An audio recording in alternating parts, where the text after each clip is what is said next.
Hello, everyone. I'm Gustaf. I'm a product manager for growth at Airbnb in San Francisco. So is Rebecca. We both work on the growth team. So most of the product team is in San Francisco, and as a part of the product team, we have this thing called the growth team.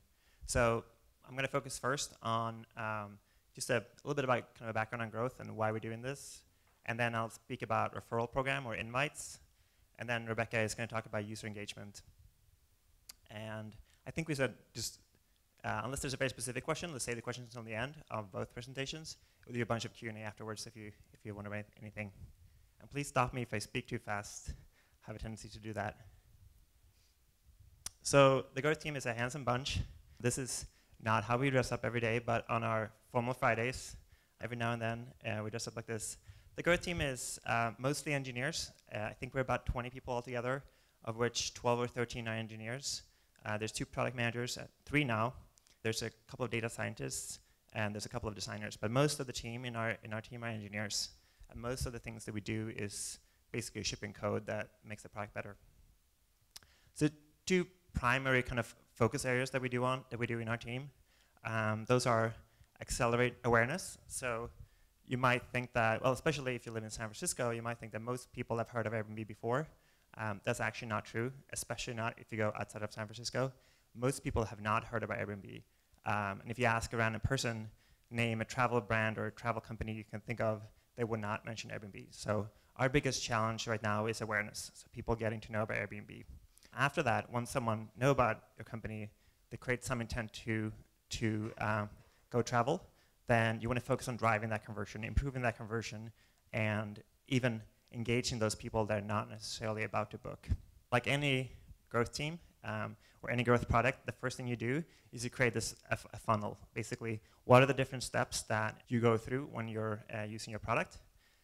And for us, it looks like this. So I'm sure this is not news for most of you guys, but this is how we think about it.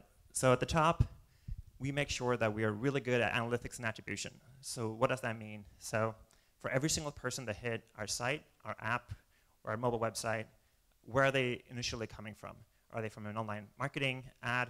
Are they coming from referrals or from SEO or from a partnership?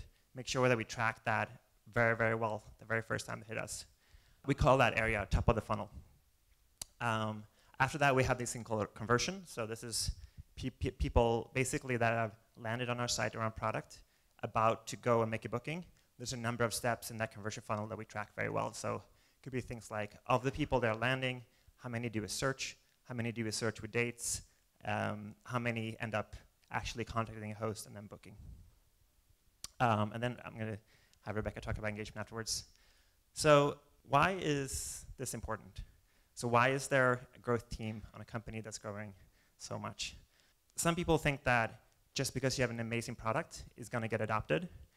In some cases, that is true. I don't think that is true. But in some cases, that is true. But then if you don't have someone who's actively focusing on growth, the question then is like, how fast will people adopt your product? So if you think about Airbnb, there's a built-in natural adoption. So every day, every year, a certain number of people will travel on Airbnb for the first time, and then they'll go and tell a certain number of friends to go travel on Airbnb in the same year, and they end up doing that. So there's a natural adoption curve of just word of mouth, and that's kind of the baseline growth. But everything between that and your kind of opportunity, or like your actual like realizing your the true opportunity of the company, that's something that we can actually have an influence on. So all the things that we do is basically trying to have an influence on our year-over-year growth rate. So how does we do that in product? So to think about growth, and another perspective is to think about it as most of the people that are about to use your product have not yet used your product, have not heard of it, not focused on it. But as a product team, you usually focus on your users. So most people that build things focus on your existing users. For the growth team, it's reverse. So you, at least in the top of the funnel, you think about the people that are not yet users. You think about their experience. You think about how they are interacting with your company the first time. You think about how they're being reached. So if you're not a user in Airbnb, how are you going to hear about Airbnb for the first time? Most of you haven't signed up yet. Also within our team, we have this philosophy where we think about, as a growth team, there's always an opportunity to do things that are very aggressive. So before we started working on these things, we set kind of like the baseline or kind of some rules for ourselves. And those are to make sure most of the things we build are to help our users tell the story. And we also never want to compromise on user experience. So if there's a question on, do I build this thing that drives more growth, but also makes the user experience significantly worse, we always choose to focus on the user experience. And finally, we don't trick our user. One way to kind of think about that is, if users are intending to do something, and you're kind of tricking them to do something else, that's not something that we do. We always want to make sure focus on what users want to do. So Airbnb had a tremendous growth. This is our bookings until end of last year. The important thing here is what we focus on and not necessarily the raw number. We don't care so much about how many bookings do you have today or last week. We care more about what is the year-over-year growth rate. What is powering the things that make us get more bookings?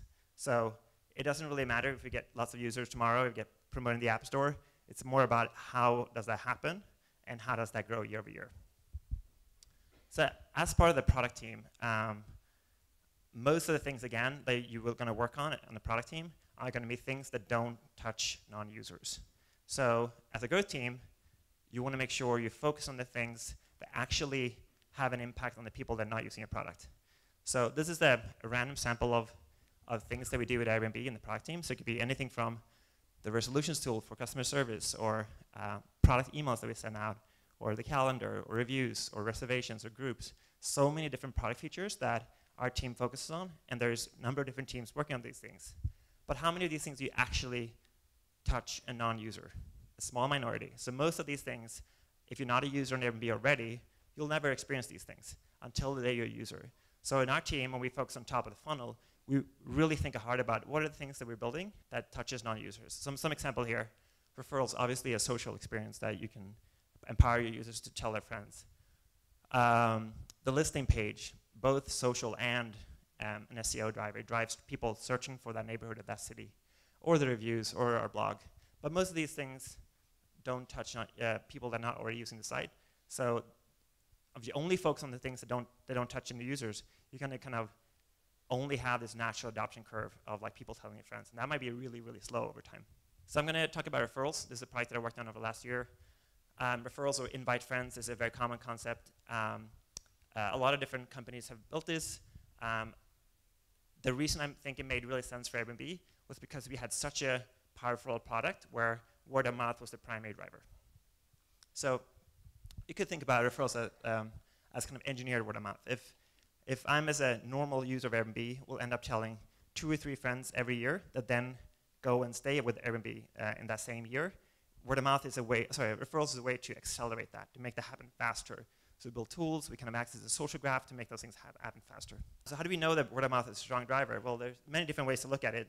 We survey our users when they sign up to our site. We ask them, how did you first hear about Airbnb? We look at the social graph through Facebook. There are many different ways. We can determine by looking at this that the majority of our users are hearing about Airbnb from their friends. So to build a product, they kind of take that natural thing that's already happening and kind of accelerate that. That's kind of how we started doing this. So when we started working on referrals, this is more kind of about the product tactics. There was a referrals product that was already built. We call that Referrals 1.0. This was built in 2011. Design wasn't really on brand anymore. It was on brand back in 2011, but design style have changed a lot. But the biggest thing that changed since then was actually awareness. So there wasn't any natural place in our product that we're telling our users about referrals. So even our employees was confused about what is this thing called referrals? Like, what is it? I don't know about it. So if your employees don't know about the product, you can't even ask a user to know about the product. So this is kind of how the invite page looks like back then. There was multiple options to send invites, all kind of poor performing things. This is how the landing page looked like, not something we were super proud about. But the good news about here is we actually had some data. So referrals have been running for about a year. And we had then basically tracked all this data. And from that data, we can make a simple forecast. So we said, there are 3 different cases, good, better, and best. There are a number of different conversion points in those cases. So some simple things would be, how many people send invites? How many invites do each user send? What's the conversion rate of those email invites, for example, that goes out, that become users and then become bookers? And all of those people, how many people become guests and hosts, et cetera. So every single one of these are compounding. So if you fix one of them and fix the next one, you actually get you get much bigger impact. So the impact here is enormous if you can have an impact on every single one of them. So this is the data we already had. We also went out and talked to a bunch of other companies. Unfortunately, I can't tell you who these are, but these are well-known companies that you would have known of if the names were there. So we asked them basically what portions of user signups are coming from social or from invite friends, and Airbnb was basically at a couple of percent, so a very small number. But we saw that there were many companies that were similar to us that had a much bigger portion that were driving from referrals. So with all this in mind, we set out to build a new product. We call that Referrals 2.0. Basically went from sketches from the data to sketches, and then to design. And then as we do at Airbnb is we rented a listing. So we went and stayed in an apartment, something like this, a couple of times, and then we had an offsite. So most of the a lot of referrals product was actually built in one of the listings in San Francisco. We took the team apart, made us really focus on this for a couple of times, and we built referrals. So this is a photo of one of the referrals offsite we had back then. How much work is involved in building this, the first version? Well, I think one of the decisions that we made that might or might not have been the right one was to build for all three platforms right when we launched. So we built for web, for iOS, and for Android all at the same time, and we launched it all at the same time. And there's the sender funnel, so people are sending invites, and then there's the kind of redeeming or the sign-up funnel of people that are receiving these invites. So altogether, about 5 people, about 3 months of work, 30,000 lines of code, and we became a big contributor to the mobile code base at that time. We finally launched in January of this year, and that was a really good feeling. So this is how we end up working. So basically, if I'm a user of Airbnb, I can invite my friends to Airbnb. I give them $25 off their next trip or their first trip, and I get $25 off my next one. On web, this would look something like this. So there'll be 3 main ways you can send invites. Is either through importing your email contacts, it's typing in a personal email here, or sharing a URL. So we found out that these 2 here were the most important ones and most powerful ones, but they're powerful in different ways. So here you will invite someone who's really close to you, someone that will actually go and redeem that coupon or redeem that invite. Versus here you reach a bigger audience, and some of these people you have not yet, like they're not really kind of on board on what Airbnb is about. So for these ones, it's more important to think about how do you explain to people that a user just invited them to Airbnb, what Airbnb is about. So the email that most of these people will get would look something like this. And we would make sure that they're very, right, the photo here is right in the middle here. Make sure that these emails are really highly personalized. So there would be a photo from the person sending the email. So if I'm sending an email to you, then you see my photo in that email, and it would say, Gustaf Alströmer gave you $25 off your first trip on Airbnb. People perceive these as gifts. So people are very happy about kind of how these emails are being perceived. They're not a coupon, they're not a discount, they're actually a gift from me to you. Kind of communicating that spirit is very important for us. On mobile, a very similar story. We focused on SMS and on email on mobile, but lately we've added more networks such as WhatsApp, WeChat, and these are other ways that you can now share referrals. We've seen WhatsApp take off as a sharing method dramatically, and it's a very easy API for us to integrate.